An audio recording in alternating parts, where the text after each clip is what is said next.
Scrotal cuppage. This is Darth.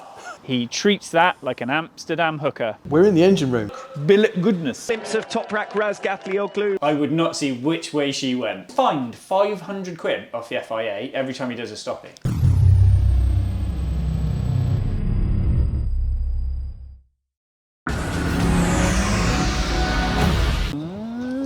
This week's episode of Why I Should Have Been a Hairdresser. Look what's turned up. Underground Racing Gallardo, yo. Super leg in the house. Doesn't start, doesn't run. So I think it's flooded. So we've just got to go over it, top to bottom, front to back, get it started, bang a set of plugs in it, and send it sideways. Simple as that. Easy as, mate, easy as. Should we have a wander around? What else have I got? It's raining as well. It is. I've got to show you one more, so let's head down the bottom and I'll show you that one. Mr. FWR's C63 AMG. Nice bit of NA. Yeah, What's it? goodness. Yeah. So this is Bob's, who runs FWR, and he is probably the loosiest, goosiest man I know. I've raced him for years, and for an old bastard, he's fast. Is this Bob we saw at Pod? Yeah. So Oh, the one stunt that's Bob. doing burnouts on my R8.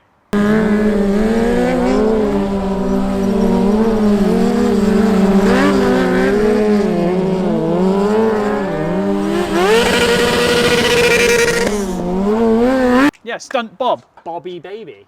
So we sent the C63 up for a little bit of TLC because he treats that like an Amsterdam hooker. Do they have hookers in Amsterdam or digital strippers? I couldn't comment and I don't know. Right. Is that how we're doing it? I just don't know. I just don't know. I have been to Amsterdam a couple of times and I'll leave it at that. Right. Yes, you are tight like a tiger. Would you like a schmuck and a pancake? I do like these. Yeah, it's cool, isn't it? They're not going to make cars like this again, are they? No. The only bad side is it's got a rubbish gearbox in it. Yeah. They did a manual. No. And me and Carl did talk about manually converting one, but the problem is the biggest manual gearbox they do is not manual enough to deal with being a manual in the C63. And that is in celebration of Spain winning the Euros yesterday. Oh, there it is. Oh, I'm getting rained on. Let's go and see what's inside. Let's do it. Bloop, bloop. This is Darth. This is Jason's. We've just put an exhaust on it, refurbed rear arms because they knocked the ball joints out. So we've Have a swapped little rear look arms. there. Let's see. These ones. Yes. Yeah, new rear tips, Rev 9 rear exhaust, our V8 air filters. Hit the web shop, you can buy yourself a set. They're already in the box slings. But look, billet goodness. Oh, look at that. Billeting goodness. Nice carbon box as well. Yeah, I Oh, know. lid. So that's all right. So boys have literally just got, all we got left to do is swap the blades. Matt's bringing one in to get a gearbox out of. Mitch is taking an engine out. I've got a headache. To rehydrate. Rehydrate. Motocross bikes. What else we got going on? And it's dusty. Jordan's got a 458. There's a cheeky Fezzer in there. Yeah, so he's doing PPF on a Ferrari. And the 650 is on the dyno. Oh, look at that. It is dusty. It is dusty, isn't it? It is dusty. So I have to say hello to, I'm sure his name is Rocco, who is, his dad owns this. Right. So he really wanted us to mention. So this is Rocco's dad's car. So he's a big fan of the channel apparently, he's only little. But every week he's seen the car on a ramp. And he said to Leo about, oh, do they know who I am? So, hello mate, thanks for watching. So yeah, it's done the base lines on it, pulled the file, just working on it now. And then I've gone to fill it up with fuel because it didn't have any fuel in it, so it's got a fresh tank of 99. and I'll finish tuning it tomorrow, and then he can have it back. All done. Excellent. Yeah, purrs like a kitten. Yeah, it's good as gold. I can't believe how bad the heads were, and it's raised another problem where I'm now trying to find a surface grinder to make bloody shims, but Yeah. that's all right. Is what it is. It is what it is. What it is, mate. So Rocco's going to be going out for a few. Yeah, Dad's gonna have to take him cruising. Yeah. He's gonna spit flames. Happy days. You're going to get a video of this on the dyno as well. Yeah, I'll get some videos. We drop it in. Okay. Should we do the questions What do you want to do? somewhere a bit lighter? Why is it dark? It's a bit dark in here. Is it? Oh, what's been going on then? Well, we're in the engine room. We are in the engine room. I haven't been in here in what feels like forever. I've got to finish off Mix V10, which is what Mitch is working on at the minute, and then I've got to finish the Murcielago engine. Yeah, pretty head with it all, to be fair, with what's going on over the other side as well. So Paul's been in today moving the mez, so that's moved down the back now out of the way. We need to cut that down and get it in place, but at least now I can get cars over there. So I think we're planning to move the Noble over there and the Skylone over there later, but at least I can put some cars in there to see how it all fits and feels like. Do you know what I mean? Yeah, be good. So that's okay. The electrics are going in, I think this week, so that's been signed off. So yeah, it's moving forward. So Andy from Town & Country Flooring in Burnham looks after us. He's a sponsor of George's, but he does all their builds, and then he came up and done our house when we moved in. And then they do an amazing job. So he's come up, he's had a look at the office, and Kate wanted a bit more flooring done, so he's had a look at that as well, so that's fine. The compressor's on order, turns up when it turns up, and that is about it. Yeah, pretty good progress though. Yeah, it's just hemorrhaging money. Coupons. See that? Yeah. So if anyone sees anything they want to buy off me, then give me a shout. I went to Superbikes on Saturday, so me and Ali, Josh's brother, Ali, he's a brand manager for RST. We went up there together and we took our boys, so his lads, Lawson plays ice hockey, and then Jack and Callum, and then Kate went to see Stevie Nicks in Hyde Park in London, and then absolutely gushed when Harry Styles come on stage to do a special thing. Like sang Landslide with Stevie Nicks shirt. No one had any idea it was there, and honest to God, I don't know what it is about that girl's luck at gigs, but we went to see Eminem and Ed Sheeran come out, and she's a massive Ed Sheeran fan, and yeah, she went to see Stevie Nicks, and her new baby daddy came out on stage. So I would not see which way she went, honestly. Superbikes. So we went up to our Superbikes and watched Top Rack absolutely destroy everybody. Like, won the race on Saturday by like 12 seconds. Embarrassing at a World Championship. Embarrassing. He did a 24.6 in quali. And then on the last lap, he crossed the checker. He crossed the line on the last lap of qualifying. We were watching Superpole, and in front of them were the two Hondas that Taz was one, and I can't think of the other lad, and Johnny was in front of him, and he passed the three riders on a qualifying lap and still was faster than Belliger in second. Oof. Mate, honestly, absolutely ridiculous. So we went up there. I took a load of Dodson stuff up there for him because I've got to build his gearbox, because he's got an R8.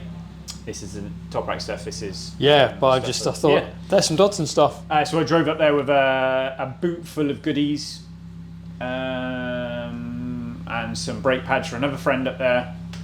Mixing business and pleasure, sir. Yeah, who works for another team. So MoTeC got us into hospitality, so Andy at MoTeC got us into hospitality with MV, and then Top Rack got us into BMW, so he spent like an hour with us. Happy days. Yeah, it was cool. Yeah, the boys were buzzing. Any video? There is a video of... Yeah. Yes. I don't like... It's cool, but I don't want to be that... I am a little bit... It is... The only other person on the planet I would get this gushy about is Valentino Rossi. Because Yes. I'm like a die-hard Rossi fan. Like, honestly, I would have children with that man. And now, like, he is just something else on a bike. He's something else on a bike. He's ridiculous. So then someone we know works in his team. So it was really cool. We were stood out the back of the trucks chatting. We were chatting for ages, and then he took us in the garage, showed us around his bike. But after he won the first race, so at Donington, you come down pit lane and they block off the last garage, and they cut the top three, come through the last garage and out into the back of the paddock, and then they do it all there, so everyone can see the podium, everyone can see Parc Fermé for the three top finishers and stuff like that. So we'd walked back, we'd watched the race out by Schwantz on the infield, walked back through and up, and we were stood. We'd missed them doing Parc Fermé, and then we were stood between the podium, which they do up on the paddock area, and that. And me and Callum were just stood there, and Toprak walked past to go on up, and he recognised me, and I went to put my hand out, shake his hand, and he gave me a hug. So, with people, fans, spectators trying to get a glimpse of Toprak Razgatlioglu. 50,000, I think, was the crowd number last season. So then Callum took the piss, and Kate took the piss, and Ali took the piss. So it's like, I didn't hug him, but yeah. So I've got a video on my face. It was on a world feed. It wasn't on Eurosport, it was on a world feed too. And then I had people message me going, "Oh, I saw you hugging Toprak." On Instagram videos and stuff. But yeah, it was kind of cool. Yeah, he's mint, mate. He's mega. Happy days. He gets fined 500 quid off the FIA every time he does a stoppie. Really? Yeah. And carries on doing it? Yeah, and carries on doing it. What a lad. So I'm like that, I will sponsor your stoppies, mate. Yes. RE Performance sponsors stoppies. I like that. Yeah. So, yeah, and then Ducati are being bitches and protesting his seat because he sits really low in the bike. Yeah. And it's not against the rules, but I don't even know under what grounds they're protesting the seat. But basically, when you look at Toprak sat on a bike, his feet are right up high. So you wouldn't normally sit that high. But because his bike is balanced so far forward, or he always puts so much weight on the front on braking, by sitting deeper in the seat helps keep his centre of mass lower and more rearward. So like last year when he rode the Yamaha, there was a round where he rode with no seat at all. They put seat tape over his fuel tank. Right. Because and in BSB as well, the tank isn't what you see on the bike, it's underneath, and it comes down and into the subframe and up the back, because you want the fuel low, you don't want it up high. So they do that. So last year when he rode Yamaha, they literally took the seat unit off completely, stuck some tape on his tank, and he raced on the tank, and no one complained then. But then now Ducati are getting rinsed, so they're protesting. Sounds like sour grapes to me. It is, because no one was protesting Alvaro's bike when he was 15 kilometres an hour faster down every straight. So, question time. There's questions and a couple of comments in there just to mix it up. John Haffenden, 9576. As far as the floor goes, have you thought of having a concrete ground and polished, cheaper and lasts forever? Great vlogs, keep them coming. Regards, John. Thank you for your call about this as well. It isn't cheaper than paint. I'll tell you that now. It's £50 square metre. It works out to do my workshops 25 grand. And however much I would love to do that, because it does look immaculate when it's done, it's not stain proof. They put sealant on it, but it will still stain.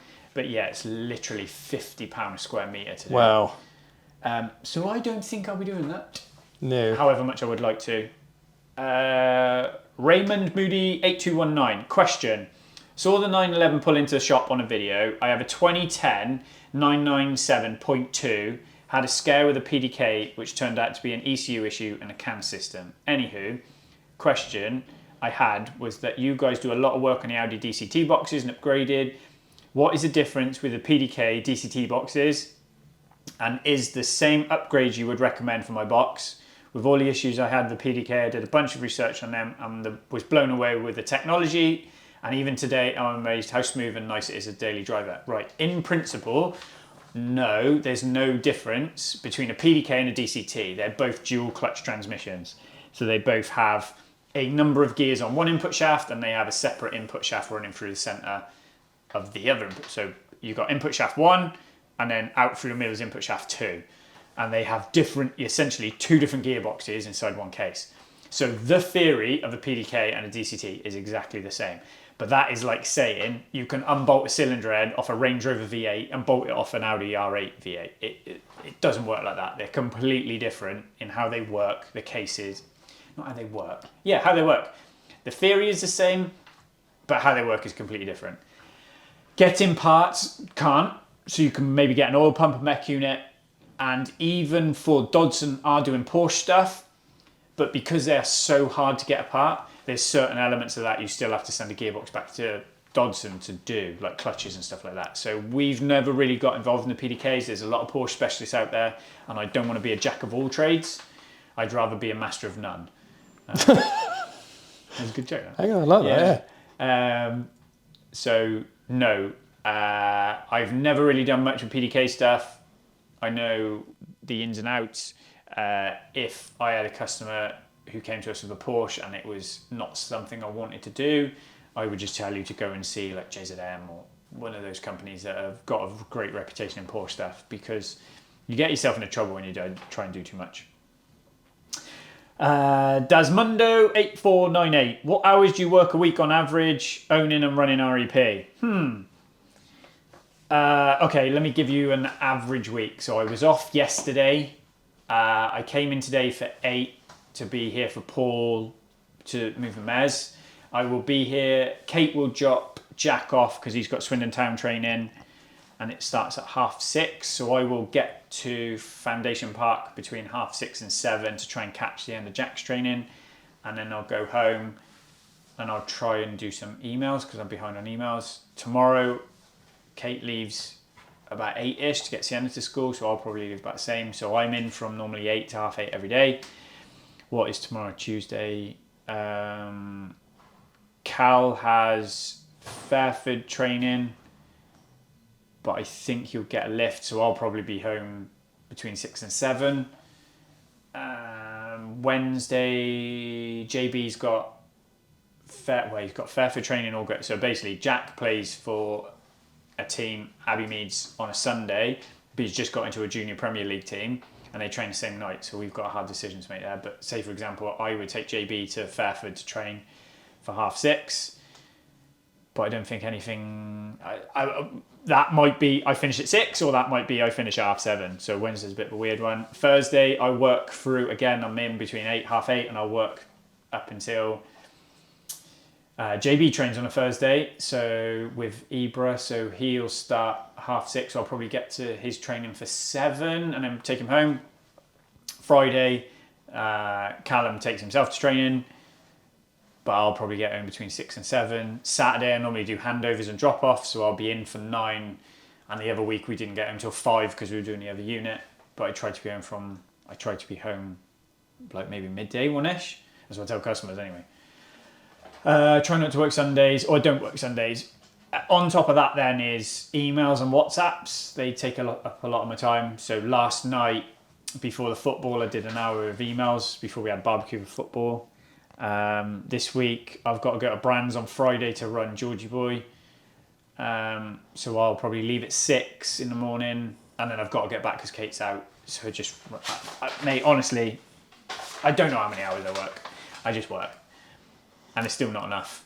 So I've got people screaming at me for engines, I've got people screaming at me for cars, I've got people screaming at me for gearboxes. I cannot get through the work quick enough. Yeah, it is hard. It is hard at the minute. Kate said the other day that it's something that's going to pop soon. But it is what it is. I'm trying to take on I've taken Nathan on. That'll be a massive help. He's going to run parts and try and help out in the office. So we'll have a new team member to introduce soon. Yeah, Nathan, he's really cool. And then I have offered a job to someone else to be in the workshop, but they're having difficulties leaving their current place because they've been there for so long. They're just being very awkward in telling them what notice period they've got to work. When he comes along, you'll understand why. Because like when Matt left Ferrari, this company are letting him go are fucking idiots for letting him go. You just someone of his value you can't let go. But well, they lost my game. Yeah. Or our game. So yeah, average. That is a question better answered to Kate, mate, because from her point of view, me running around sorting everything out is just merges into me being at work. So yeah, some days from her point of view, I leave the house at 8 in the morning, and if it's a night, like when the boys train at Fairford, I'm back in at 9. So yeah, and then if there's a deadline car or something's going out, I'll be here till 1, 2 in the morning. Till it's done. Yeah. And that's that work-life balance there, right there, isn't it? Just trying to get... Yeah. And that's when the scary bits happen then, where you're like, how is it July? Yeah. Like, we got a holiday in August. And I'll have a load of comments, people saying now, going, oh, you've got to look after yourself. And I'm terrible for looking after myself. I know I am. And Kate lovingly gives me crap about it because I am bad. And I always make up an excuse going, oh, like, we'll move over there and it'll get better, or I'll do this and it'll get better. But I have to find a better way of dealing with it, because some days I just want to blow my brains out. And it is the loneliest existence ever, running your own business. And there'll be a lot of people sat at home. You run your own business, you know what it's like, because 95% of your mates have no idea. Yeah. Have no idea what you did. And then you struggle where all they see is the rewards of your work. Mm-hmm. So people will sit there and go, oh, you got a Lambo. Means nothing to me. That is the truth, nothing. Isn't it? Yeah. It doesn't mean anything. Yeah, when it goes, I won't be upset. It is cool, don't get me wrong, it is very, very cool. Yeah. But if next week I can't pay wages, that Lambo's on a fire sale, or my bike's out the door, or I mean, that's a risk. So it's... But that Lambo is part of a plan, isn't it? That is a business, it's a tool, isn't it? Yeah. Let's be honest. Yeah, and you know, me and you spoke about something that might crop up, and if the Lambo has to go before I've planned it to, then so be it. But it's not owned outright. That's not an indication of my wealth. That is, I managed to tick some boxes on some paperwork and have a finance company buy it. Yeah. You know, I don't own my house. I don't own the car. So simple as that. That went off on a tangent. That took a deep turn. It is. It's. Yeah. I have to be better at the minute, and I don't know. I'm talking to a lovely client at the minute who's gone through a similar thing. He's probably a couple of years ahead of me, and he took on like a business coach to help him, and I have considered whether that's worthwhile to try and help me, untangle my shit. Yeah. Emails are probably my biggest stressor. That, and then the deadlines mounting up on stuff I have to do that the guys don't do.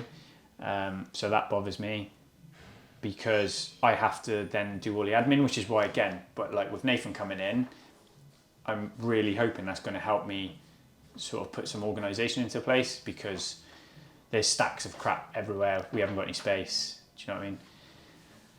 All part of the plan. I will make this work or go broke. There you go. So, it's pretty black or white. Yeah, it is. And everyone I talk to, me and Jordan talk about it all the time. Everyone I talk to who runs a business says it never goes away. And worry never goes away. I don't know. I see like I'm rambling. Come on, another question. That was a triggering question. Yes. And to add one more thing to the point of how many hours do I work in a week, there's never enough hours in a week. Yeah. There is never enough hours in a week. I come to work every day going, I have to get this and this done. And 9 times out of 10, I don't get the list done. I just add to it. You could be in at 5 and leaving at 1 in the morning, and it would still, it's not. Yeah, and it stresses me. It really stresses me, because I hate letting people down. I think that's what the biggest thing is. I hate letting people down. Yeah. New question, please. Bloody hell 451. Interestingly, at 2350, and for most of the video, you were in a position that every plumber in the land knows only too well. So your banjacks, whichever trade you choose. As an aside, what WTF are they doing putting sensitive electronics in the bottom of a convertible? That's like putting a Range Rover battery in a place where you can't remove it without removing half a bonnet. No way. Yeah, I know what you mean. It's not uncommon. It happens on a lot of cars where they hide electronics under the car, because ultimately it shouldn't get wet. I see what you're saying about it being a convertible. But this isn't the car got wet on a downpour with the roof down. This is a prolonged leak, or a lot of water has got on it and has never really come back out. I took a little bit of crap on that video because I didn't actually tell anybody where the leaks can come from. So on a convertible, they can obviously come from the roof drains, which are down the front. But I've never ever found a roof drain blocked on an R8. I have found the front seal that goes across the top of the screen perished and cracked. It allows water into the seal, and then the seal has ultimately got holes punched in it for the air to allow the compression of the seal, and then the water drips through those. But that is normally an obvious drip, and it's essentially between the outside of the sun visors and the windows. You get a drip, and it's on your seat. So we've had that before. 9 times out of 10, it's because the window's been left down. So in this instance, on a Spider, it's normally because the rear window's been left down. Yep. On a coupe, you can get a leak through the rear centre brake light. My phone is going mental. A rear centre brake light you can get leak through. But 9 times out of 10, it's either the one-touch windows don't work, and when they're not programmed, when you shut the door, the window doesn't rise properly. So your driver's door is obvious, your passenger door is never obvious. So it could be that. On a Spider, the rear window's not been put up properly. The roof drains, never really seen it with aircon drains. Never seen it with aircon drains. Or someone spilt something in the car. Yeah. So, yeah, that's it really. Collins cut. Ricky, at 38.35, what's the little card poking out the top of one of those modules on the rear bulkhead? It looks like a temporary. It looks a bit temporary. Also, I'm surprised on an expensive convertible like that, they don't use waterproof connectors. What you're referring to is a Bluetooth module, and that's the aerial. So it's a control unit at the back. Looks like a little chip, like that big, poked in the top. So that's the Bluetooth aerial. Why would you use waterproof connectors on the inside of the car? Shouldn't be water on the inside of the car. So I know what you're saying, but yeah, it's at the end of the day, it's cost. Rob Boy, is it normal for a V8 R8 to need a clutch replacement at 40,000 miles, or just bad driving habits? I've seen cars need clutches at 10,000 miles, mate, and I've seen clutches do 60,000 miles and never had a clutch, so I think it's just driving. Scrotal Cuppage 2469. That is a name, yes, sir. That takes the win. Yeah. They changed the law regarding trailer licenses in 2022. If you passed your test before 2018, you can now apply to have trailer license added. Boom. Thanks for that. That's a nice tip. I didn't know that. Zhead. The Toyota Celica that had movable trumpets on the air intakes that increased the intake diameter, if I am not mistaken. It took WRC ages to work out how they were doing it, and when they found out, they were stripped of all their wins. It's like F1 cars that carried water to make the minimum weight and would release the water as they raced to lighten the car. I have also heard of running fuel in roll cages, lots of ingenious ways of breaking the rules. F1 is rife with it. Yeah, pretty much. They had a restrictor on the intake of the turbo on the way into the compressor, and when it had an actuator built into the back of it, and when the car came on boost, it essentially opened the restrictor out of the way. And yeah, they could never find it because they take the intake pipe off, look down the turbo, and the restrictor's in place. So yeah, genius. I have heard about water being carried in F1 cars. They also had freezing the fuel or putting oxygen in the fuel to help get more performance. The king of cheating was Smokey Unick, who did a lot of NASCAR stuff. He would inflate a basketball in a fuel tank so that when they measured the fuel they were allowed to carry, because they had a fuel limit, it was like, oh yeah, it's mint. And then they would deflate the basketball and he could get an extra 5 litres in the car. He would use like 2-inch diameter fuel pipe so that the fuel pipe from the engine to the fuel tank carried litres and litres more fuel. Loads. I think we touched on this in one of our other videos. We did. About sort of ingenious cheating. Yeah.